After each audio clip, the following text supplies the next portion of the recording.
Hands zip-tied behind her back, Geraldine Holloway stood in the center of Magnolia Point Mall, her good blue coat slipping off one shoulder, while the man holding her arm told her to stop crying because crying never got anybody out of handcuffs. Officer Dale Pruitt's voice carried over the marble floor and bounced off the high glass ceiling, loud enough that strangers slowed their carts and their conversations just to watch an old woman get walked toward the security office like a criminal.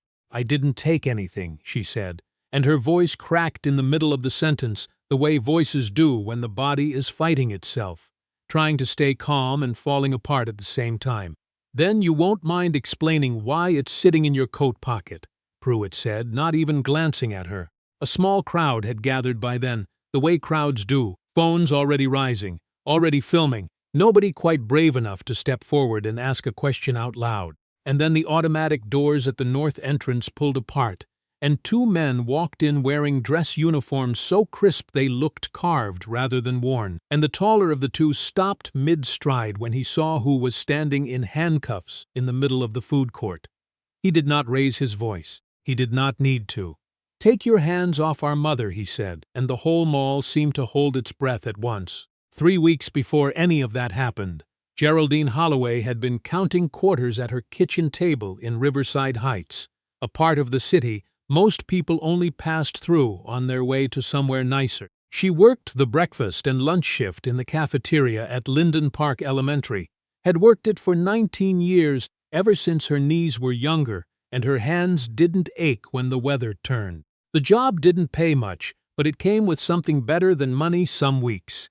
It came with the sound of children laughing in a hallway, and there was a particular boy in the 3rd grade, a boy named Caleb, who lived 2 doors down from her, whose mother worked nights at the hospital, and whose father wasn't part of the picture at all, who had taken to calling her Miss Gary, the way you'd call somebody family. Caleb was turning 9, and Geraldine had decided, the way she decided most things, quietly and without telling anyone, that she was going to get that boy a watch. Not a toy one, a real one with a leather strap, the kind a boy could wear to church and feel like somebody had noticed him growing up. She had $91 saved in an envelope behind her spice rack, money set aside $3 and $5 and $7 at a time from extra shifts and from skipping the hairdresser 2 months running. $91 felt like a fortune, and also like nothing at all, depending on which store you walked into, and Geraldine had learned a long time ago that the two feelings could sit right next to each other in your chest without canceling each other out. The story that mattered, the one underneath the one about the watch, went back further than that. 26 years further, to be exact, to a winter when Geraldine Holloway had been a younger woman with a husband who'd passed 2 years prior and a house that suddenly felt too big and too quiet. She had been volunteering at New Hope Family Services on Tuesday evenings, folding donated clothes and rocking babies nobody had come for yet, when a caseworker named Brenda Falk pulled her aside and told her about 2 boys 6 years old, twins, whose mother had died of an illness nobody caught in time, and whose father had never been part of their lives at all. The boys had been placed together once already and sent back once already, because 2 6-year-old boys who'd lost everything they knew were, in the cold language of the system, a difficult placement. Geraldine had looked at their photograph. 2 identical faces, 4 solemn eyes, 2 small chins lifted in a way that dared the world to hurt them again, and she had said yes before she'd even finished reading the file. She named nothing about them, because they already had names, Theodore and Elias Banks. She had raised them in that same house in Riverside Heights, on a cafeteria worker's salary, and whatever overtime she could find, had sat up nights with Theodore when he had nightmares about a fire he was too young to really remember, had walked the floor with Elias when his asthma flared so bad in the winters that she'd learned to recognize the particular wheeze that meant they needed the emergency room, and not just the inhaler. She had gone to every parent-teacher conference for both of them on the same evening, racing between 2 classrooms in her one good dress. She had sewn patches onto their jeans instead of buying new ones, had taught them to fold a fitted sheet and balance a checkbook, and never, ever raise a hand to a woman, no matter how angry they got. When Theodore announced at 17 that he wanted to go to the Naval Academy, she had cried in the bathroom so he wouldn't see, and then she had driven him to the recruiter's office herself. When Elias followed 2 years later, she had done the same thing all over again, cried in private, supported in public, because that was what a mother did, blood or no blood, paperwork or no paperwork. 26 years later, Theodore Banks was a lieutenant colonel stationed 2 hours away, and Elias Banks was a captain finishing up a training rotation at the same base, and both of them called their mother every Sunday at 6 o'clock without fail, and both of them still called her mama, not out of habit, but because the word had never belonged to anyone else. None of that was visible, of course, on the Tuesday morning Geraldine Holloway walked into Aldridge and Vance Fine Jewelers wearing her good gray coat and carrying her purse against her chest like a shield. Nobody behind that counter could see 26 years of folded sheets and emergency room nights. They could only see what was standing in front of them, which was an older black woman with tired eyes and a coat that had seen a few winters, and to the saleswoman working the counter that morning, a woman named Renata Crow. That was apparently all the information she needed. Renata Crow was 43 years old, had worked at Aldridge and Vance for 11 years, and had built her entire sense of professional value around her ability to read a customer's worth in about 4 seconds flat. She was good at her job, by the metrics that mattered to her employer: high closing rate, strong relationships with the store's wealthier regulars, a memory for birthdays and anniversaries that kept people coming back. She was also, underneath all of that polish, a woman who had grown up with very little herself and had spent the better part of 2 decades trying to put as much visible distance as possible between herself and the version of her that used to count change for the bus. People like Geraldine reminded her of something she didn't want to be reminded of, and rather than examine that feeling, Renata simply treated it as instinct, as professional judgment, as something true about the world, rather than something true about herself. So when Geraldine walked up to the glass case holding the boys' watches and waited, patient, hands folded, the way her own mother had taught her, patient people get served eventually. Her mother used to say, and pushy people don't get treated as well. Renata kept her on the other side of an invisible line for nearly 20 minutes. She helped a man in a quarter-zip sweater who wanted cufflinks. She helped a woman with a Pomeranian in her purse who wanted to look at tennis bracelets, just for fun, no pressure. She greeted a regular by name, complimented her haircut, offered her a coffee from the little machine behind the register. And the whole time, Geraldine stood by the watch case, watching a particular one, brown leather band, simple silver face, nothing flashy, the kind of watch that said somebody loves you without saying anything else, and waiting for someone to ask if she needed help. When Renata finally turned to her, the warmth drained out of her voice so completely it was almost a different person speaking. "Can I help you with something?" The way she said it left very little room for the answer to be yes. "I'd like to see that watch, please," Geraldine said, nodding toward the case. The brown one, on the second shelf. Renata's eyes moved over her, slow and obvious, taking in the coat, the worn handles of her purse, the comfortable flat shoes a woman wears when she's on her feet 8 hours a day. "That particular piece runs $310, she said, as if the number alone might be enough to end the conversation. "I understand. I have $91 today, and I was hoping to put the rest on layaway if you do that here. It's for a young man's birthday. He's turning 9. The silence that followed was its own kind of answer. Renata's mouth pulled tight, and she glanced past Geraldine toward the front of the store, as if checking whether anyone important had overheard the embarrassing sum. "We don't do layaway on fine watches, ma'am," she said.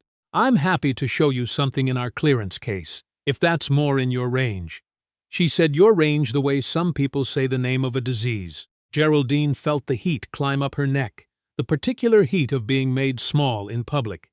But she had survived 64 years of moments like this one, and she knew how to hold her face still. "Thank you anyway," she said, and turned to leave, and that should have been the end of it. A small humiliation, the kind that happens to people like her every week of their lives and rarely makes the news.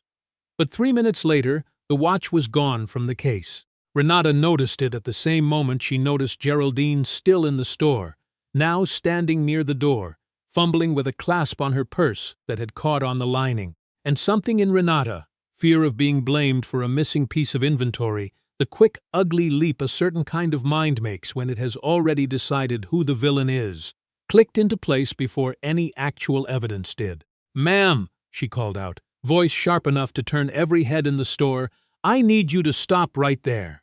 What happened next happened the way these things always happen, fast and slow at the same time. Renata insisted Geraldine had taken the watch. Geraldine insisted she had not, that she'd left empty-handed, that someone should check the case again, check the back room, check the cameras before accusing an innocent woman of theft. The store manager, a nervous young man named Felix Ortega, who had been with the company 11 months and did not yet have the spine to challenge a senior employee, called mall security instead of checking anything at all. And mall security, in the form of a contract officer who happened to also be moonlighting that week as backup for the city police substation inside the mall, called Officer Dale Pruitt. Pruitt arrived already primed for the worst version of the story, because that was the version that had been radioed to him.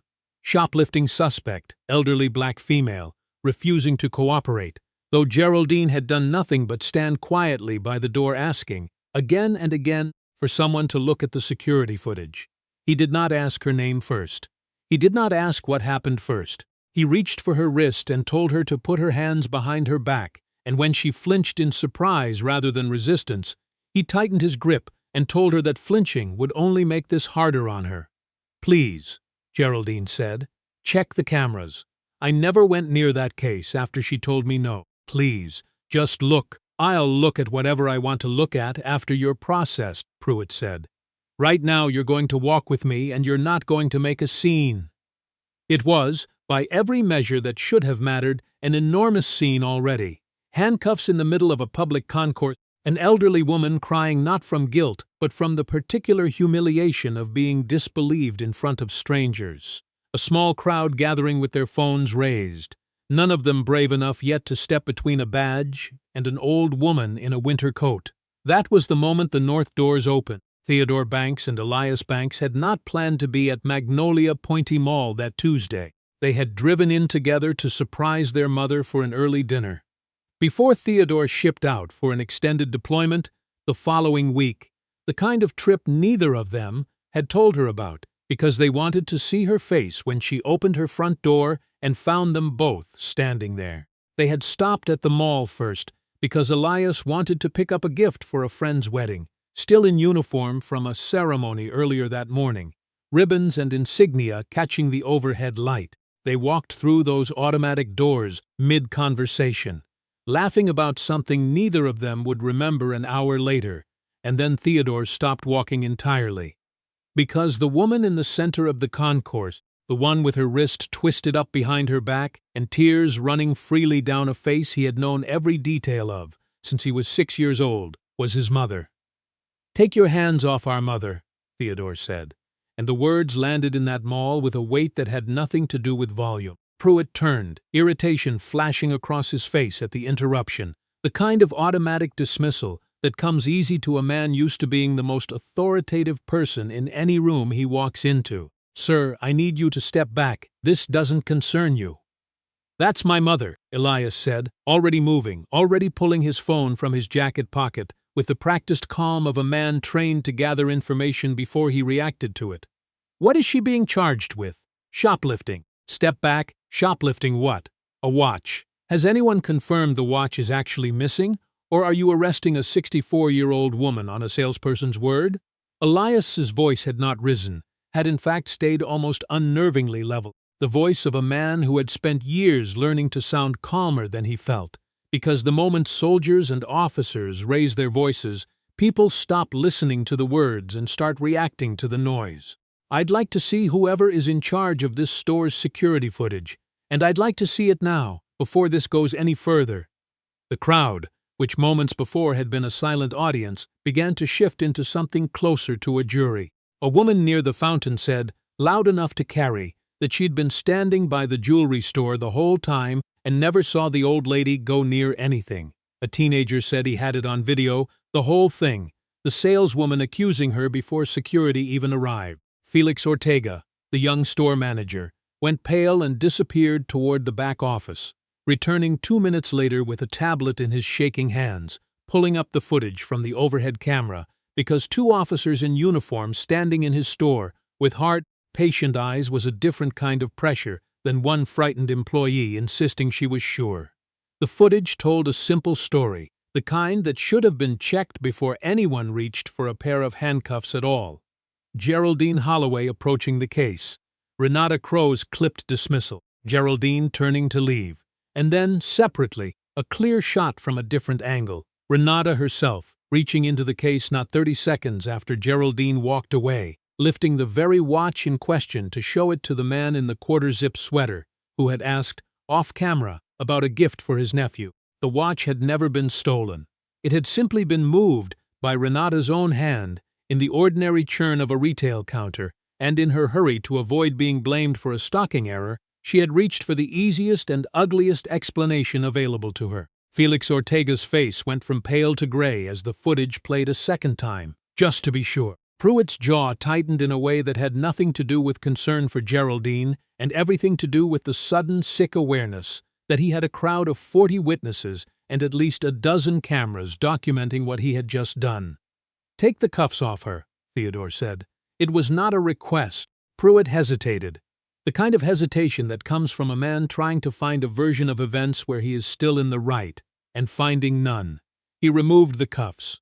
Geraldine's wrists were red, the skin already starting to bruise in the shape of fingers, and she rubbed them slowly while her son stood on either side of her, not touching her yet, both of them watching the room with the particular stillness of men who have learned that the moment after a crisis is sometimes more dangerous than the crisis itself, because that is the moment when somebody decides to save face instead of admit fault. It was Elias who finally turned to Pruitt, voice still even, still controlled. "What's your badge number?" "You don't need that. I'm going to need that," Elias said. "And so is your supervisor, because right now my mother has bruises on her wrists from an arrest that took place before anyone bothered to check 4 minutes of footage that was sitting right there the entire time." "That's not a misunderstanding, Officer Pruitt. That's a failure of basic procedure, and it's going to be documented."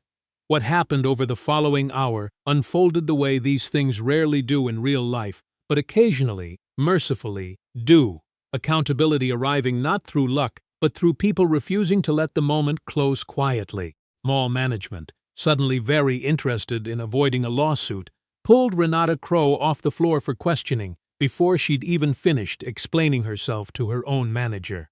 The district supervisor for Aldridge and Vance arrived within the hour, having been called personally by a visibly shaken Felix Ortega, and by the time she left, Renata Crow's employment with the company was effectively over, pending a review that everyone in that office already understood the outcome of. Officer Pruitt's supervisor, a woman named Captain Mariah Vale, who ran internal review for the precinct that covered Magnolia Point, arrived not long after, having received 3 separate calls in the span of 20 minutes. One from mall security, one from a witness who had recognized Theodore Banks's rank insignia and known exactly how seriously to take this, and one from Theodore himself, who had called the precinct directly rather than wait for anyone else to control the story. Captain Vale watched the footage twice in the security office, her face unreadable, and when she finally spoke, she did not speak to Geraldine or to the Banks brothers.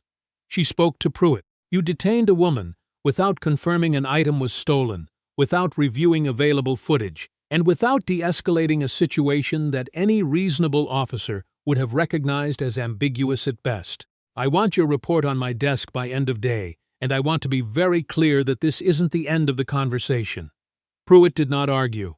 There was nothing left to argue. What the cameras and the badge numbers and the disciplinary reviews could not capture, though, was the smaller moment that happened afterward, once the crowd had mostly drifted away and the excitement of watching justice arrive in real time had faded into people simply going back to their shopping. Geraldine sat on a bench near the fountain, her sons on either side of her, and for a while none of them said anything at all. Theodore reached over and took her hand, the same hand that had once held his during nightmares about a fire he didn't remember, and turned it gently to look at the marks on her wrist, and something in his jaw worked hard. The look of a man holding something back because falling apart wasn't going to help his mother right now.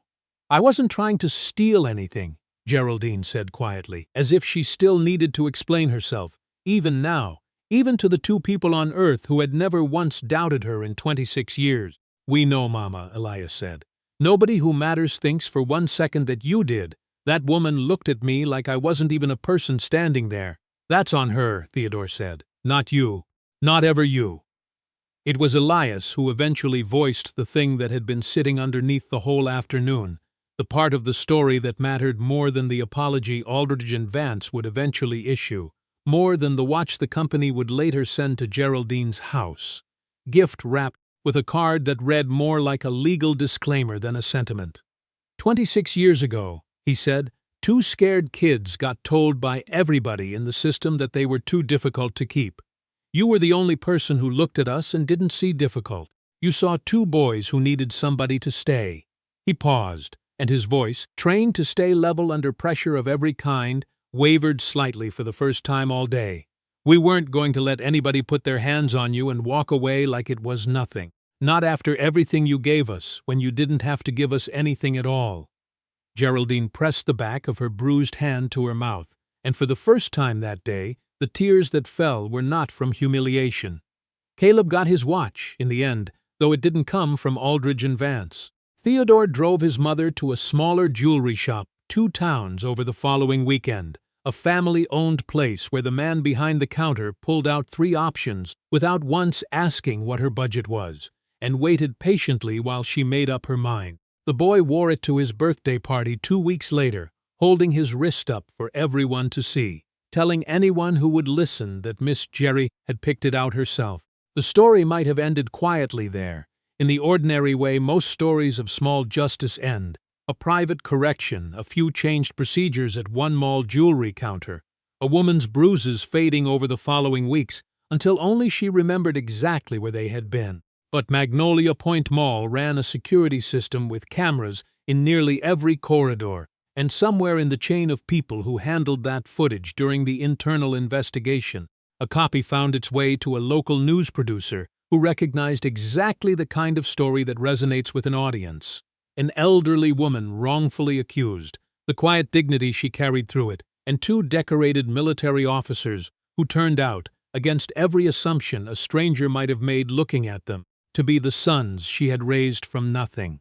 When the story aired, what people responded to wasn't really the drama of the arrest, although that was what pulled them in. It was the 26 years sitting underneath it, the part most people never get to see, the version of Geraldine Holloway who sat up nights with a child who wasn't biologically hers because there was no version of love in her where that distinction mattered. Letters arrived at the school where she still worked, some from strangers who'd seen the broadcast, a few from people who told her, in their own clumsy way, that watching her stand there with her chin up while a stranger doubted everything about her had made them think about every time they'd done the same thing to someone else, and never noticed. Geraldine kept working the lunch shift at Linden Park Elementary. Because the job had never been about the money to begin with, and because there was a 3rd grader 2 doors down, whose mother worked nights, who still called her Miss Gary, who still needed somebody in the world deciding, quietly and without being asked, that he was worth showing up for. And every Sunday at 6 o'clock, the phone in her kitchen still rang twice, once from a base 2 hours away, once from wherever the deployment had carried him that particular week, and both times the voice on the other end said the same word it had said for 26 straight years, the word that had never once needed a piece of paper to make it true.